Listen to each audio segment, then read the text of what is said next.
সিডিএতে উন্নয়ন প্রকল্পে হরিলুট তদন্তে নেমেছে গৃহায়ণ মন্ত্রণালয়। কলকাতার কারাগার থেকে জামিনে মুক্ত পি.কে. হালদার।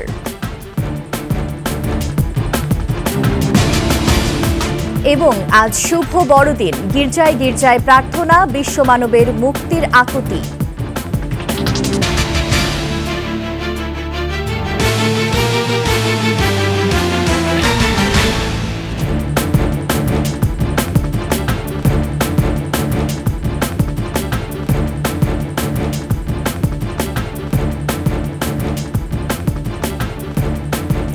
শুনছিলেন সংবাদ শিরোনাম, আমন্ত্রণ ২১শে সংবাদে।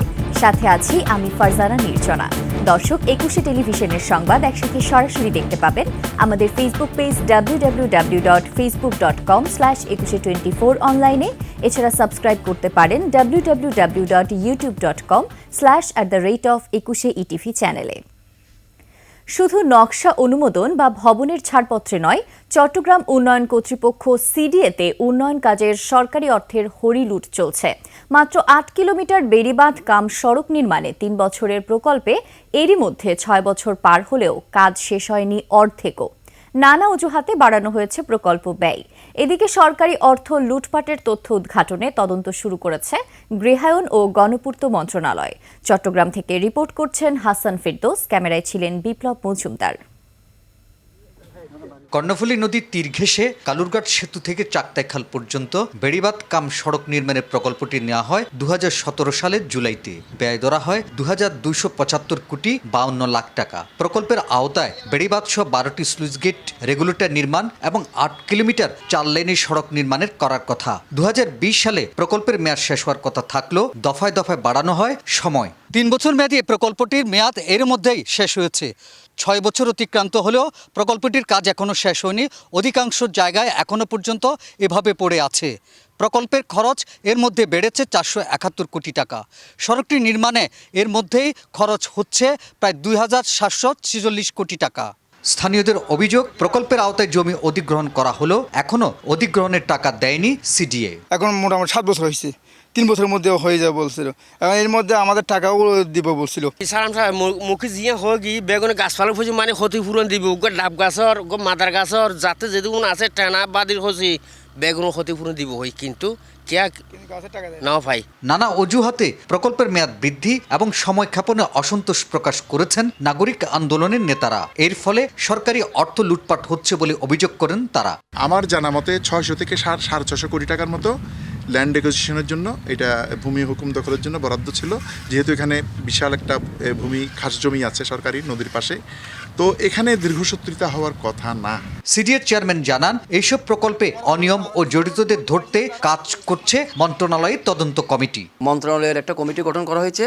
তারা অন্যান্য প্রতিষ্ঠানে যেমন করছে, সিডিএর বিভিন্ন প্রকল্প নিয়ে তারা এগুলো পরিবীক্ষণ করবেন, তারা পর্যবেক্ষণ করবেন। এখানে যদি দুর্নীতি হয়ে থাকে, কি দুর্নীতি হয়েছে তারা সেটা নির্ণয় করবেন। বিভিন্ন মেগা প্রকল্পের নামে চট্টগ্রামে হাসিনা সরকারের আমলে বরাদ্দ দেওয়া হয় ১৮,০০০ কোটি টাকা। আর এইসব প্রকল্পের মেয়াদ বৃদ্ধির নামে বাড়তি বরাদ্দ নেওয়া হয় আরও ৭,০০০ কোটি টাকা। হাসান ফেরদৌস, ২১শে টেলিভিশন, চট্টগ্রাম। যুক্তরাষ্ট্রের জাতীয় নিরাপত্তা উপদেষ্টা জ্যাক সুলিভান ও বাংলাদেশের প্রধান উপদেষ্টা অধ্যাপক ডক্টর মুহাম্মদ ইউনুসের ফোনালাপে ধর্ম, বর্ণ নির্বিশেষে সবার মানবাধিকার রক্ষার প্রতিশ্রুতি জানানো হয়েছে। বিবৃতিতে এমনটাই জানিয়েছে হোয়াইট হাউস। কূটনীতিকরা বলছেন, বিবৃতিতে উল্লিখিত উদ্বেগগুলোকে গুরুত্বের সাথেই দেখতে হবে। বিস্তারিত জানাচ্ছেন নাহিদ সিরাজি নিম্মি। যুক্তরাষ্ট্রের জাতীয় নিরাপত্তা উপদেষ্টা জেক সুলিভান টেলিফোন করেন বাংলাদেশের প্রধান উপদেষ্টা ডক্টর মোহাম্মদ ইউনুসকে। সোমবার এ নিয়ে বিবৃতি প্রকাশ করে হোয়াইট হাউস। মঙ্গলবার প্রধান উপদেষ্টার প্রেস উইং থেকেও আসে বিবৃতি। তাদের আলোচনায় প্রাধান্য পায় ধর্ম, বর্ণ নির্বিশেষে মানবাধিকারের পাশাপাশি নিরাপত্তার বিষয়াবলী। বাংলাদেশের সংখ্যালঘুদের উপর নির্যাতন নিয়ে যে অপপ্রচার চলছে, তার মধ্যেই বাইডেন প্রশাসনের এমন বার্তা। ভারতের বাংলাদেশকে পশ্চিমা বিশ্বের কাছে ছোট করার একটা অপচেষ্টাই হলেও এই সাম্প্রদায়িক দ্বন্দ্বের প্রচারণা, এমনটাই মন্তব্য করে এই কূটনীতিক বললেন, বাইডেন প্রশাসনকে সেই দেশে ভারতীয় নাগরিকদের চাপই বাধ্য করেছে দেশটির জাতীয় নিরাপত্তা উপদেষ্টা জেক সুলিভানকে দিয়ে কথা বলাতে। বাইডেনকে দিয়ে বলানো হয়েছিল যে উনি কনসার্ন এবং এইবার জেক সুলেভানকে দিয়ে ফোন করাইতে হইল বোঝানোর জন্য যে এই বাইডেন সরকার বাংলাদেশে ভারতের যে সংখ্যালঘুর ব্যাপারে যে উদ্বেগ আছে সেটাকে তারা গুরুত্ব দেয়। তবে প্রধান উপদেষ্টার প্রেস উইংয়ের বিবৃতি থেকে বাদ দেওয়া হয় সংখ্যালঘুদের উপর নির্যাতন, আইন শৃঙ্খলার অবনতির কথা। কিন্তু কেন বাদ দেওয়া হলো সে বিষয়ে জানতে চাইলে সাবেক এই কূটনীতিক বলেন, ইতিবাচক চিন্তা করেই বাদ দেওয়া হয়েছে এই লাইন। এইটা আমাদের লোকজন হয়তো ইচ্ছা করে বাদ দিয়েছে, বা এরা পজিটিভটাই হাইলাইট করেছে। তো খালি পজিটিভের জন্য তো আর ফোন করার দরকার করে না। এই পর্যায়ের লোকের তাদের একটা কনসার্ন তৈরি হয়েছে, সেই কনসার্নটাই তারা এক্সপ্রেস করার জন্য ফোনটা করেছে। হোয়াইট হাউসের বিবৃতিতে উল্লেখিত উদ্বেগগুলোকেই গুরুত্ব দিতে বললেন এই কূটনীতিক। যেগুলি বললাম যে কনসার্ন গুলো আছে, এই কনসার্ন গুলোর ব্যাপারে বাড়তি মনোযোগ দেওয়া দরকার। নাহিদ সিরাজি নিম্মি, 21 টেলিভিশন, ঢাকা। বাংলাদেশের বিভিন্ন আর্থিক প্রতিষ্ঠান থেকে ৩,০০০ কোটি টাকার বেশি অর্থ পাচারের ঘটনায় অভিযুক্ত প্রশান্ত কুমার হালদার ২.৫ বছর পর কলকাতার কারাগার থেকে জামিনে মুক্তি পেয়েছেন।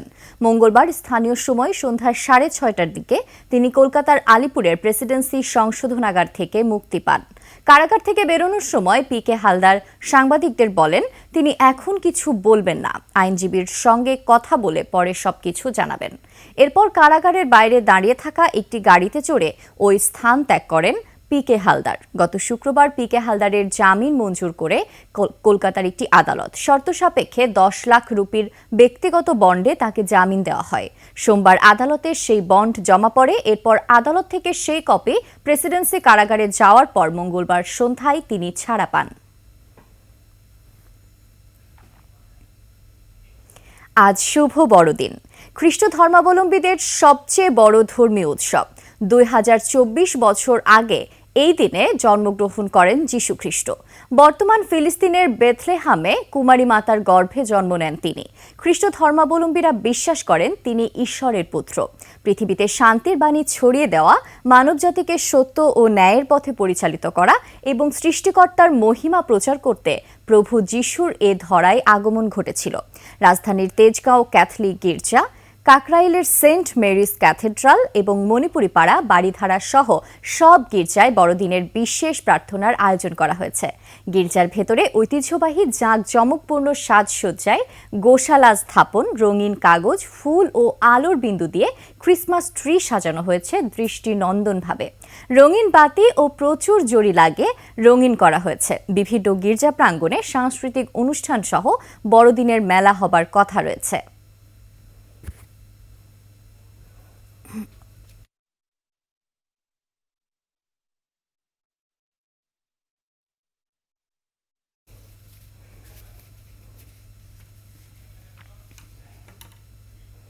বড়দিনের আয়োজন সম্পর্কে জানতে তেজগাঁও গির্জা থেকে যুক্ত হচ্ছে সহকর্মী শিউলি শবনম। শিউলি, বড়দিনের আবহ কেমন দেখছেন আমাদেরকে জানাবেন।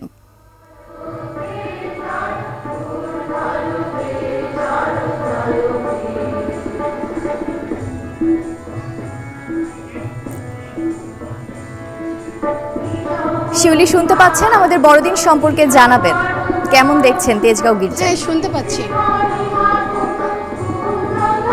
নির্জনা বড়দিনের শুভেচ্ছা। আপনি এর মধ্যে নিশ্চয়ই আমার ক্যামেরার মাধ্যমে দেখতে পাচ্ছেন পেছনে বড়দিন উপলক্ষে গির্জাতে প্রার্থনা শুরু হয়েছে সকাল ঠিক 9টা বাজার সাথে সাথে। এবং আপনি জানেন খ্রিস্টান সম্প্রদায়ের মানুষ মনে করে আজকের ঠিক এই দিনে প্রভু যিশুর পৃথিবীতে আগমন ঘটেছিল সৃষ্টিকর্তার মহিমা প্রচারের মাধ্যমে মানুষকে সত্য ও ন্যায়ের পথ দেখানোর জন্য। এবং এই দিনটিকে প্রভু যিশুর আগমনের এই দিনটিকে স্মরণ করতে এবং তাকে বরণ করে নিতে মূলত সকাল থেকে বিভিন্ন গির্জাতে শুরু হয়েছে প্রার্থনা। এবং পুরো গির্জাকে আসলে বিভিন্ন রঙে, নানা রঙিন করে সাজানো হয়েছে প্রভুর আগমনের এই দিনটিকে ঘিরে। এবং আমরা দেখেছি এই যে বড় প্রার্থনাটা থেকে যোগ দিতে সকাল 6:30টায় প্রথম প্রার্থনা হয়েছিল এবং সেখানে অসংখ্য ভক্ত অনুরাগী যোগ দিয়েছিলেন। এবং দ্বিতীয়বারের মতো সকাল 9টায় যখন প্রার্থনা শুরু হয় তখনও এই গির্জা জুড়ে আসলে অসংখ্য ভক্ত অনুরাগী এবং দর্শনার্থীদের আগমন ঘটে। তো আমরা তাদের সাথে কথা বলেছি, তারা আমাদেরকে জানিয়েছেন যে আসলে পৃথিবী জুড়ে যে হানাহানি এবং রক্তপাত ঘটছে সেই রক্তপাত রক্তপাত যেন বন্ধ হয়, তারা সে প্রার্থনা করেন প্রভুর কাছে। এবং এই প্রার্থনার মধ্যে আসলে বাংলাদেশের যে চলমান পরিস্থিতি, সেই পরিস্থিতির কথা উঠে এসেছে। এবং আমরা শুনেছি যে তারা যেটা বলেছেন যে অন্তর্বর্তী সরকার বর্তমানে যে একটা রাজনৈতিক দল গঠনের এবং নির্বাচনের প্রক্রিয়ার মধ্য দিয়ে যাচ্ছেন, সে কাজগুলো যেন ত্বরান্বিত হয়। প্রার্থনার মধ্যে সেই বিষয়গুলো উঠে এসেছে এবং তারা আসলে প্রত্যেকে প্রত্যাশা করেন বাংলাদেশ যেন একটি অসাম্প্রদায়িক ধর্মনিরপেক্ষ দেশ হিসেবে গড়ে ওঠে এবং দেশে যেন শান্তি নেমে আসে এবং প্রত্যেকটা মানুষের মনে যাতে শান্তি বিরাজমান থাকে এবং চলমান পরিস্থিতি উতরে যেন সামনে নতুন সমৃদ্ধ সুখী একটা বাংলাদেশ গড়ে ওঠে, সেই প্রার্থনা আসলে এখানে আসা ভক্ত অনুরাগীদের মধ্যে আমরা দেখতে পেয়েছি। তারা আমাদেরকে জানিয়েছেন আসলে বছরে এই একটি দিন যেহেতু আসে এবং সেই দিনটিকে ঘিরে যেন পুরো পৃথিবী জুড়ে শান্তি নেমে আসে এবং পুরো দেশে যেন শান্তি বিরাজমান থাকে, সেই প্রার্থনায় মূলত তারা আজকের দিনে প্রভুর কাছে জানিয়ে থাকেন। তো নির্জন, আমার কাছে এই ছিল এখান থেকে সর্বশেষ খবর। দর্শক, আমরা ছিলাম তেজগাঁও গির্জাতে। আমাদের সহকর্মী শিউলি শবনমের সাথে জানাচ্ছিলেন বড়দিনের উৎসব কতটা জাঁকজমকপূর্ণভাবে পালিত হচ্ছে। সারা দেশের শীতের সঙ্গে জেঁকে বসেছে ঘন কুয়াশা। পঞ্চগড়, ঠাকুরগাঁও ও চুয়াডাঙ্গায় হিমেল হাওয়া ও কনকনে ঠান্ডায় জনজীবনে বেড়েছে দুর্ভোগ। এদিকে শীতে বাড়ছে ঠান্ডাজনিত রোগ। হাসপাতালগুলোতে সামাল দিতে হচ্ছে বাড়তি রোগী। শীতজনিত রোগ থেকে বাঁচতে সচেতন থাকার পরামর্শ চিকিৎসকদের। প্রতিনিধিদের তথ্যচিত্রে দেখুন ডেস্ক রিপোর্ট। মৌলভীবাজারের শ্রীমঙ্গলে তাপমাত্রা কমছেই, কুয়াশা আর ঠান্ডায় স্থবির জনজীবন। ঘন কুয়াশায় হেডলাইট জ্বালিয়ে চলছে যানবাহন। সবচেয়ে বেশি দুর্ভোগে চা শ্রমিক সহ নিম্ন আয়ের মানুষ। শ্রীমঙ্গলে আজ তাপমাত্রা 12.8 ডিগ্রি সেলসিয়াস। অনেক শীত, কিভাবে কাজ কাম করব? এই শীতের যন্ত্রণাতে বাসাতে থাকতে হয়। কোন সময় কুয়াশা কাটবে, কোন সময় সূর্য আসবে, তো কাজে যাব। দেশের উত্তরের ঠাকুরগাঁও জেলায় সপ্তাহখানেক ধরে ঘন কুয়াশা কিছুটা কমলেও হিমেল বাতাস ও শীতের তীব্রতা রয়েছে। অনেক বেলা পর্যন্ত রাস্তাঘাটে লোকজন দেখা যায় না। খড়কুটো জ্বালিয়ে শীত কমানোর চেষ্টা করছেন অনেকে। চুয়াডাঙ্গায় কুয়াশা ও শীতে বিপর্যস্ত হয়ে পড়েছে জনজীবন। দুর্ভোগে পড়েছে সাধারণ মানুষ। যানবাহন চলাচলে অসুবিধা হচ্ছে। চুয়াডাঙ্গা আবহাওয়া অফিসের কর্মকর্তা জানান, আজ সকাল 6টায় সর্বনিম্ন তাপমাত্রা 14.5 ডিগ্রি সেলসিয়াস। চুয়াডাঙ্গা জেলায় মানুষগুলো খুব কষ্টে আছে। এই শীতের আবহাওয়ার কারণে মানুষের জীবন জীবিকা নির্বাহ করা খুব কঠিন হয়ে পড়েছে। বেলা না হলে আমরা ওঠার চিন্তা ভাবনা করছি না। এখন যেটু দেখছি রোডঘাটেও লোকজন নাই। সারা দেশের মতো মাদারীপুরেও জেঁকে বসেছে শীত। এদিকে হাসপাতালগুলোতে বেড়েছে ঠান্ডা ও শীতজনিত রোগীর সংখ্যা। শীতজনিত রোগ থেকে বাঁচতে সচেতন থাকার পরামর্শ চিকিৎসকদের। Banushree Dolly, desk report, 21 television. মাদারীপুরে প্রথমবারের মতো কাতারনাথ মুরগি পালন করছেন স্থানীয় এক সাংবাদিক। কালো মাংসের মুরগি দেখে অবাক হচ্ছেন অনেকেই। ইউটিউব দেখে শখের বশে পালন করা কাতারনাথ মুরগি এখন বছরে লাখ লাখ টাকা আয়ের হাতছানি দিচ্ছে। মাদারীপুর প্রতিনিধি নজরুল ইসলাম পলাশের তথ্য ও ছবিতে দেখুন ডেস্ক রিপোর্ট। বাড়ির উঠোন জুড়ে কালো রঙের মুরগি। ইন্দোনেশিয়ার আয়াম কায়ামি, যা বাংলাদেশে কাতারনাথ জাতের মুরগি নামে পরিচিত। পরিবারের ছোট্ট শিশুটির সঙ্গে গড়ে উঠেছে মুরগিদের সখ্যতা। বাড়ির বড়দের পাশাপাশি যত্ন আত্তি করে সে। মাদারীপুরের আব্দুল্লাহ আল মামুন পেশায় একজন সাংবাদিক।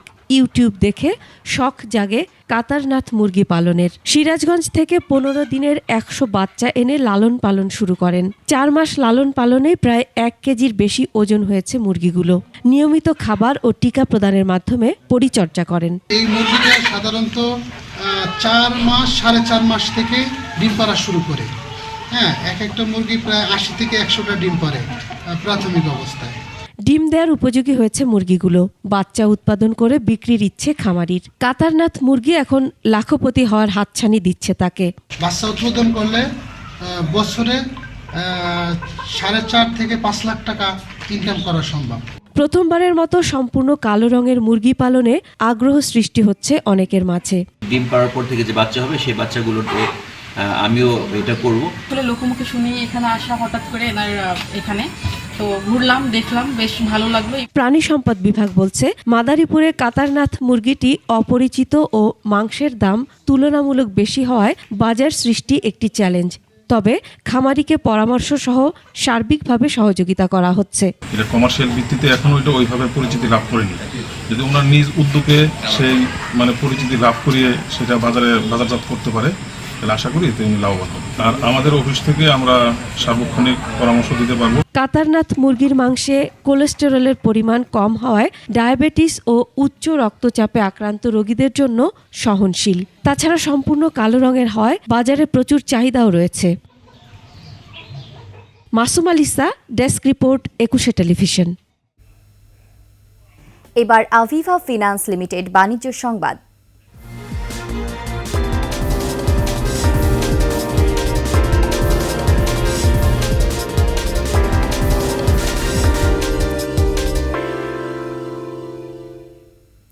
চট্টগ্রামে এস আলম গ্রুপের 6টি কারখানা বন্ধ ঘোষণা করা হয়েছে। মানব সম্পদ ও প্রশাসনের প্রধান মোহাম্মদ বোরহান উদ্দিনের সই করা নোটিশে বলা হয়, কর্তৃপক্ষের নির্দেশক্রমে অনিবার্য কারণবশত বুধবার থেকে পরবর্তী নির্দেশ না দেওয়া পর্যন্ত কারখানাগুলো বন্ধ থাকবে। তবে কারখানার নিরাপত্তা, সরবরাহ ও জরুরি বিভাগে খোলা থাকবে। বন্ধ ঘোষণা করা এ 6টি কারখানা হল S Alam refined sugar industries, S Alam power plant limited, S Alam cold rolled steels limited, S Alam cold rolled steels limited নফ, S Alam power generation limited ও infinity CR strips industries limited. এর মধ্যে 2টি চট্টগ্রামের কর্ণফুলী উপজেলার কালারপুল, 3টি ইছানগর ও 1টি বাঁশখালীতে অবস্থিত। এ 6 কারখানায় অন্তত 12,000 শ্রমিক কর্মচারী কাজ করতেন।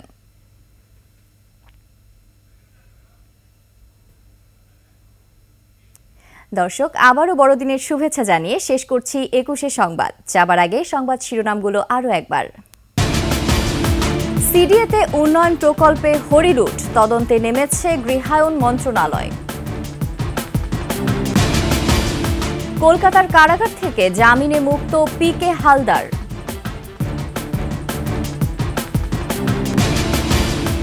এবং আজ শুভ বড়দিন, গির্জায় গির্জায় প্রার্থনা, বিশ্বমানবের মুক্তির আকুতি।